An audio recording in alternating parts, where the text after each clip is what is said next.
Let's Talk Forensics with Pastor Dan. We're going to do a 3-day activity here. What we're going to do is we're going to first of all set up a crime scene. Now, you're going to need help with this. So you're going to need to get someone else to set up a scenario. Take a room, have them identify about 10 to 15 items, put them around the room, see if you can find those items. Now, what I would do is I would get 3 things. I would have 4 things with me. I'd have your phone, because we're going to need that. I would have 3x5 cards. I would have Ziploc bags with me. And then I would have tape. Now, what you're going to do is, as you enter the room, I would take some of those 3x5s, make them into folders, put numbers on both sides. Those are going to be your placards. So you're going to come into the room. You're going to take your lab notebook.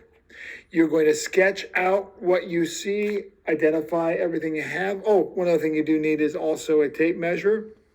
Go in and do a rough sketch, and then go in and you're going to do a spiral pattern grid. So you're going to start going around. As you go around, you find an item, you put the placard down. You then take your camera, and then you take 2 rulers, make an L with those, photograph from various different angles. Continue the pattern around as you identify every item that's inside of there that you think that you might need. Get to the center. When you get to the center, you're going to reverse the process. You're going to go back out. As you're going back out, you're going to retrieve that evidence. So make sure if you have gloves, that would be great. If you have tweezers, pick them up, put them in the Ziploc bags. If it's powder, use a tape on the 3x5 card. Make sure you identify where it was taken from. Put all that into a bag. Keep going out. And then once you've gotten that, make sure you leave those placards there. Go to make the measurements from each side where things are at. Include that in your rough sketch. You're then going to generate a formal sketch using graph paper. And you either can set a scale like 1 inch is 3 feet, or you can use so many of the grids, however you want to do that. That'll be the first day.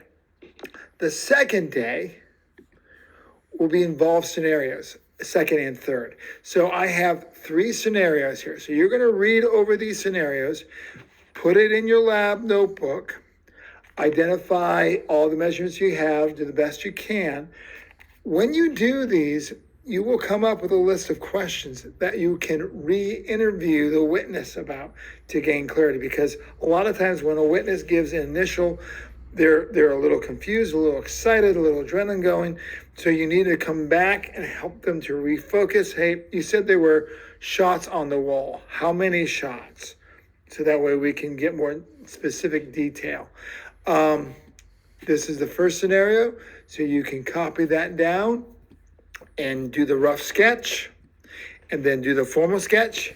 Here's a second scenario, rough sketch, formal sketch, third scenario. Now, when you do the crime scene analysis, follow the directions we have for the lab here.